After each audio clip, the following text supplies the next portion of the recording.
Xây tương thân tình trong đạo Phật, tùy khác màu nhưng một tôn sư. Hôm nay đây cùng nhau họp mặt, quyết noi theo đường Phật giáo Hoàng Dương.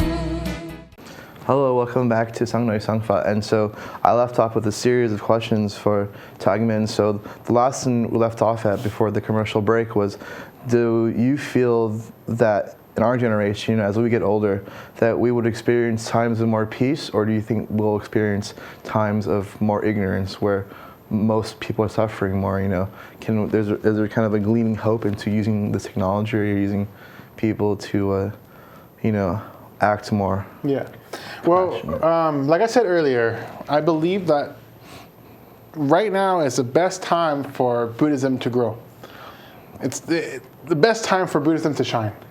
Because right now, I believe the whole world needs Buddhism the most at this very moment. It's because a lot of people are living in ignorance. They're living in their own sense of reality. They're only believing what they want to believe, and they pass off whatever that's not what they're believing as fake news or fake story. Yeah. And if everyone believes everything is fake, then what is there to trust? Yeah. You know what I'm talking about? And so people got to learn how to live in the way that can critically think. Learn how to think on their own way. Learn how to think of everything going in logical order of like, this happened, this should happen, this should happen, this should happen. And they should never just believe something without fully critically thinking about it. Yeah. Right? And so we need to start training the younger generation.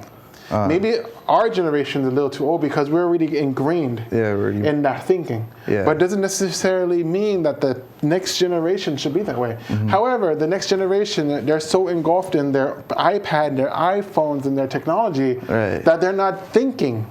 They're not thinking anymore. Right? Ask anyone a simple math question, they're most likely going to take their phone out and use a calculator. Yeah. Whereas back then, we had to learn how to do math, right? We had to learn how to think critically and all these things during school. But now, with the rise of technology, you can ask Google anything, and Google will give you all the answers. Right? The whole mystery of going to the library and basically like going through books and researching, analyzing it and coming up with your own conclusion is over. Right? And so if younger generation do not, if they're dependent on technology, then sadly, they're going to be brainwashed by whatever they focus their mind on. Yeah, and it's kind of how I feel, whether it's true or not, whether a lot of things are filtered now because there's this kind of metadata that a lot of companies collect.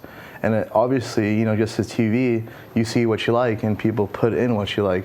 But it's into this kind of mass scale where, if you're always Googling something, it tracks what you're Googling. As you track this, even on Amazon, you can see what you like, so it dumbs down. You don't have to research as much. Every little brand name, it gives you recommendations. Even though recommendations can seem harmless, sometimes it filters only what you see, and so you have just that one view of what you're fed through the computer. And so, like I would say, even though people say ignorance is bliss, unless you have knowledge, it's your own liberation. So liberation from being stuck in a zone where you're always complaining or you're always doing something. And so I sincerely hope people have that desire, even though desire can be seen as sad, but there's also wholesome desire.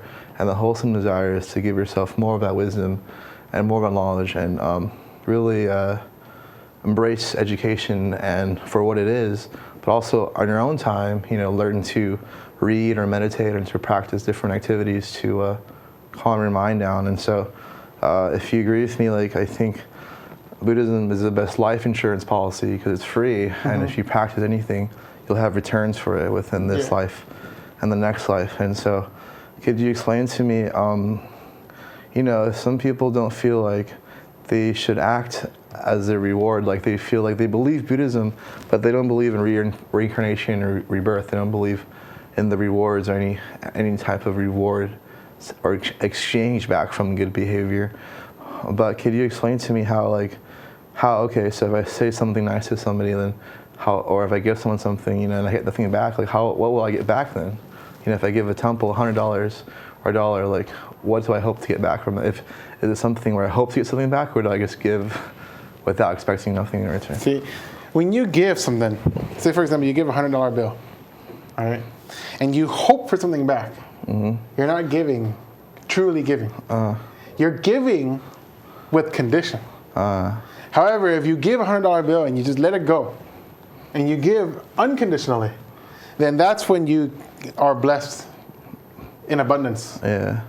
You're not supposed to think about what you're giving, but you're supposed to just let it go. Here's the thing about the laws of cause and effect, and it's very beautiful.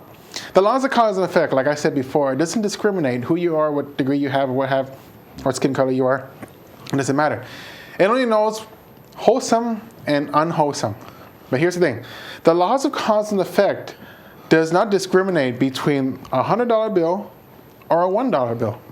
It doesn't discriminate a $1,000 or $1 million check versus a penny. It does not. It doesn't see that material item. It only sees at that moment in time when you're giving what exactly it is, what you're thinking. If you're giving a $100 bill and you give to someone, but within that one, with act of giving, you're like, whew, man, I can buy gas with that. I can buy food with that. I can do a lot of things with a $100 bill. Should I really give it to this person, or should I really give it to this cause? Like, that's a lot of money. Even though you gave a $100 bill, just the act of thinking that way, you're not going to reap the benefits from your own action. However, if you give a $1 bill to someone that you see that is very struggling, like someone that's homeless, and you give them that $1 bill, and even though it's just $1 bill, at the moment of giving, you're thinking, I really wish this $1 bill can help feed you in this moment of need. I really hope this $1 bill can help you whatever you can in this time of need and help you relieve some form of suffering. Even though it's just $1 bill, I hope that it can help you. Even though it's just $1 bill and you give it to that person, you will reap the benefits from your own action, even though it's just $1 bill. That's why I always tell parents, I always teach the kids to give back to those less fortunate. You don't have to give $10. You don't have to give $5. You don't even have to give $1. Yeah. But everyone has a quarter. Everyone has a nickel. Everyone has a dime. And definitely everyone has a penny. Yeah. Right? If you teach kids just to give a penny, wholeheartedly give to someone, they're learning how to apply the laws of cause and effect in a positive way, right? But if you don't give, if you're just very stingy about it, even though you have a $100 bill and you give it away, but the act of giving, you just feel very bad and negative. You're not going to reap the benefits from it, but rather you're going to have the consequences from it. Because during the act of giving, you were very stingy. You send the signal of stinginess out into the universe, it will only come back as losing more money, or you're finding yourself in an unfavorable situation that money seems to just be bleeding out of you. Yeah. You know what I'm talking about? Yeah. And so you gotta learn how to give with no condition at all. Start small, like a penny. When you give, you feel like you're just giving from your whole heart. Yeah. And slowly, as you see the benefits from giving, then you learn how to up the amount. Yes. Go from $1 to $5 to $10 to $100 to even $1,000. Yeah. It depends on how you see it and what you want to do. Yeah. So I hope if anyone sees this, hopefully to shed negativity, I hope it learns to give.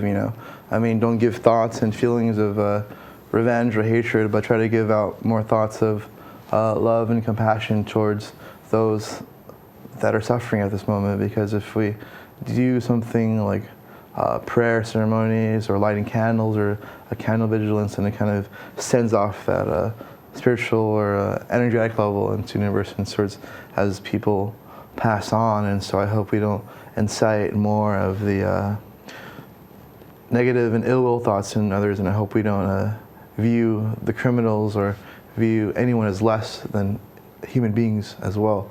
And so I hope if we learn how to give, either give money or give time or give your body to work for any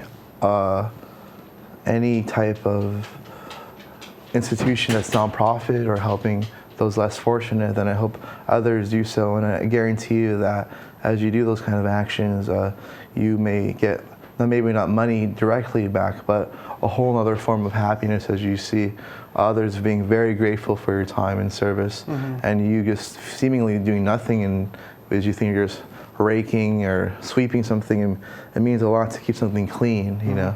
And also, as you give out anything materially, it means a lot for someone to nourish their body.